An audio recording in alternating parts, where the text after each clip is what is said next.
Hello student, मैं रोशन sir आप लोगों के अपने YouTube चैनल पर स्वागत करता हूं।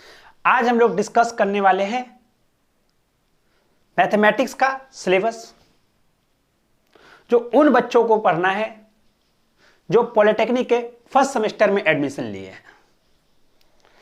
अब होता क्या है कि जो भी बच्चे पॉलिटेक्निक के फर्स्ट सेमेस्टर में एडमिशन लेते हैं उनको दो ग्रुप में डिवाइड कर दिया जाता है।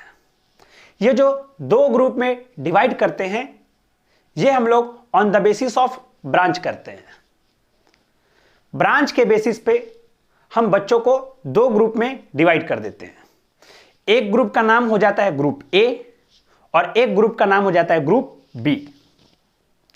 आज हम लोग मैथ्स का सिलेबस डिस्कस करने वाले हैं ग्रुप ए का। जो भी बच्चे ग्रुप ए में हैं उनको पढ़ना है मैथमेटिक्स 1। तो आज हम लोग क्या डिस्कस करने वाले हैं? सेमेस्टर 1 ग्रुप ए मैथमेटिक्स 1 का सिलेबस। सीधा मतलब है कि जो भी बच्चे ग्रुप ए में हैं उनको मैथ्स 1 पढ़ना है। अच्छा, अब कौन बच्चे हैं जो ग्रुप ए में हैं?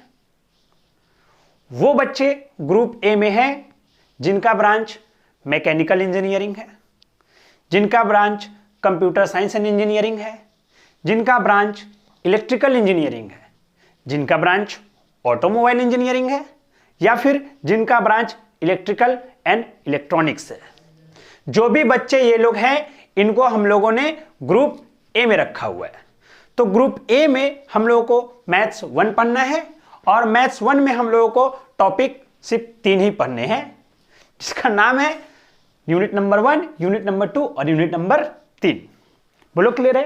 अच्छा, अब सबसे पहली बात कि मैथ जो है वो बहुत ही इंपॉर्टेंट टॉपिक होता है ना? किसके लिए?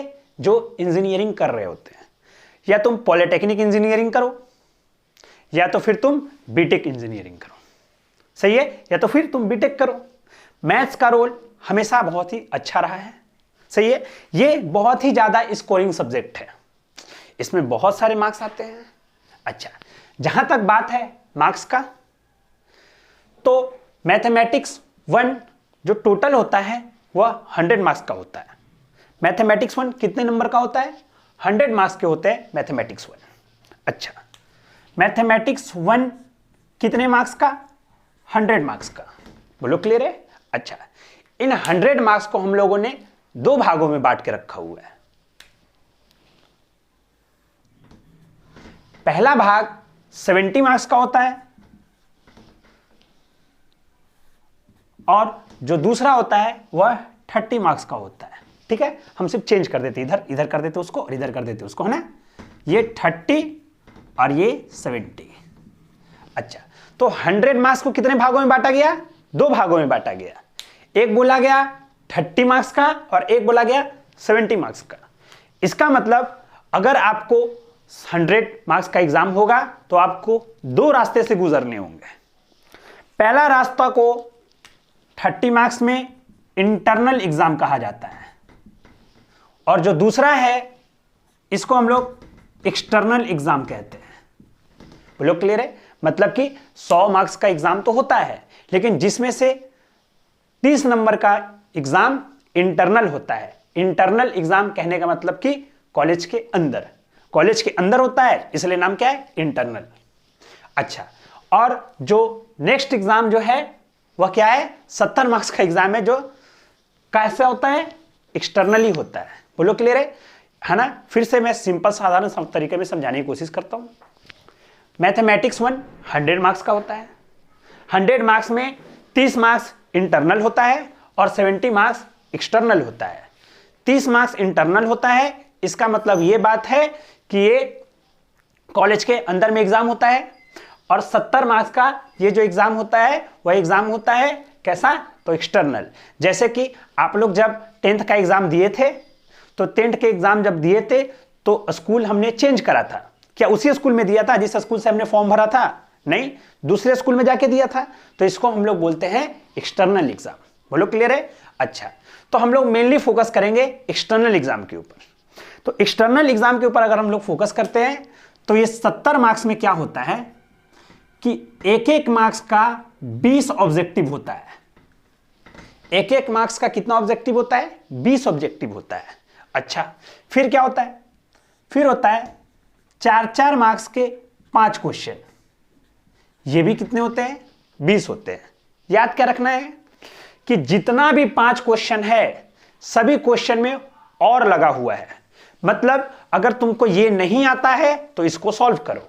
जैसे कि अच्छे से समझना, जैसे कि एग्जाम्पल के लिए क्या बात है, बोला गया पहला सवाल क्या बोला गया कि भाई व्हाट इज करेंट। एक एग्जाम्पल है, ठीक है, व्हाट इज करेंट एक क्वेश्चन हुआ। इसमें एक और क्वेश्चन रहेगा और इसमें रहेगा, जैसे मान लेते कुछ भी सवाल ले लो अपने मन से कि व्हाट इज योर नेम, तो 2 सवाल हो गए। अब ऊपर वाला आ रहा है व्हाट इज करेंट तो बताओ, नहीं तो नीचे वाला आ रहा है वो बता दो व्हाट इज योर नेम। बोलो क्लियर है? ऐसे ऐसे कितने क्वेश्चन रहते हैं? 5 क्वेश्चन रहते हैं। कितने मार्क्स के? 4-4 मार्क्स के। तो टोटल कितने हो गए? 20 हो गए। अच्छा, सेम आगे बढ़ते हैं। अच्छा, इसमें क्या होता है कि 6-6 मार्क्स के 5 क्वेश्चन होते हैं, तो ये हो गए 30 मार्क्स, टोटल हो गया 70 मार्क्स। 6-6 मार्क्स के 5 क्वेश्चन और ये पांचों क्वेश्चन में, सभी क्वेश्चन में और लगा होता है। मतलब कि आपको अगर ये नहीं आता है तो ये लेके आ जाए, ये लेके बना दे। ठीक है, बात को समझने की कोशिश करें।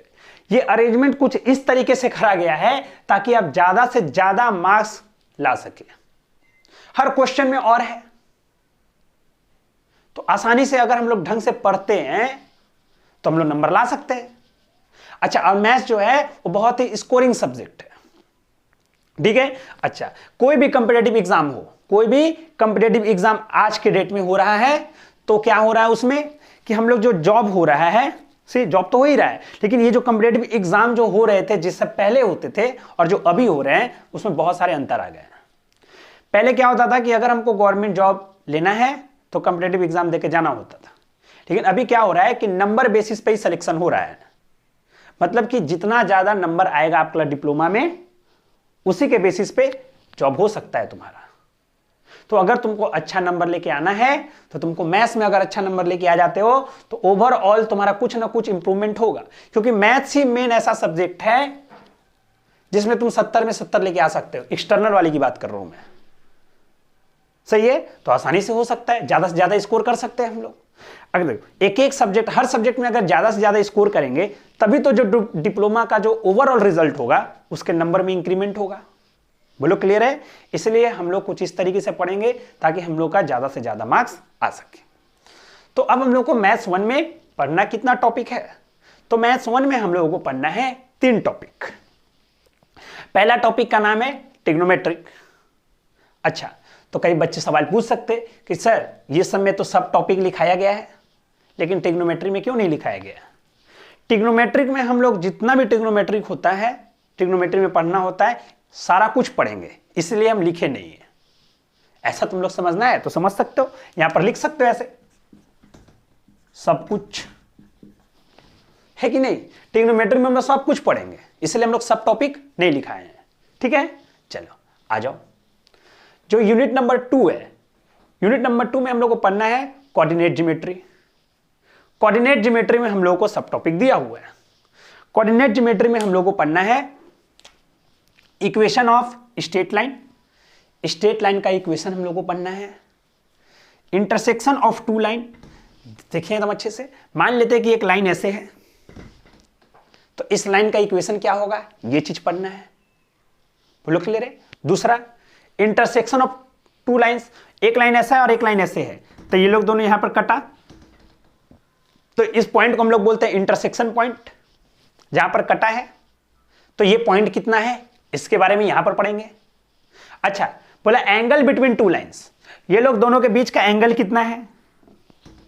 ये भी हो सकता है एंगल, ये भी हो सकता है ना? तो इसके बारे में हम लोग को पढ़ना है कि 2 लाइन के बीच का एंगल कितना है।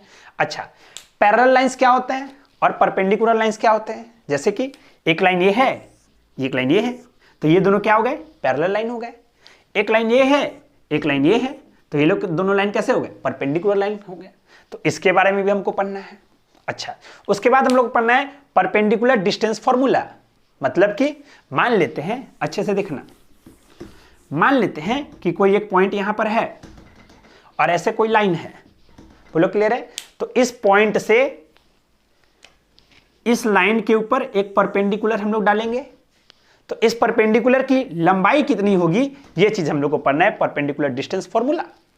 अच्छा, नेक्स्ट चीज हम लोग को पढ़ना है इक्वेशन ऑफ सर्कल। बोलता है कि जो सर्कल होता है, सर्कल का इक्वेशन क्या होता है। उसके बाद हम लोग को पढ़ना है definition of conic with standard equation.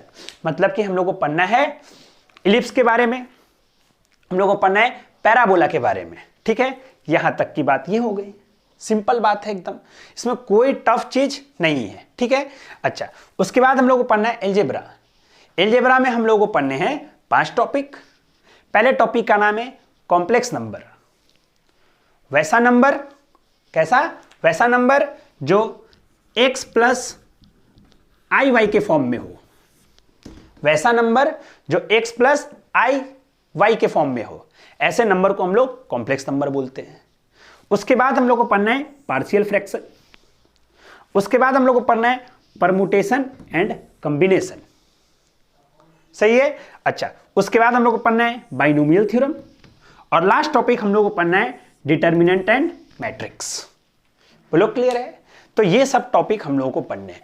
याद रहे, हम फिर से बोल रहे हैं, ट्रिग्नोमेट्रिक में हमने कुछ नहीं लिखा है, इसका मतलब ये है कि हम लोग सब कुछ पढ़ेंगे ट्रिग्नोमेट्रिक, क्योंकि ट्रिग्नोमेट्रिक एक बेसिक चीज होता है जो हमेशा यूज होता है। ठीक है, चलो, ये यहां तक बात एकदम अच्छे से समझने की कोशिश करो। अब बात है कि हम लोग बुक कौन सा यूज करेंगे।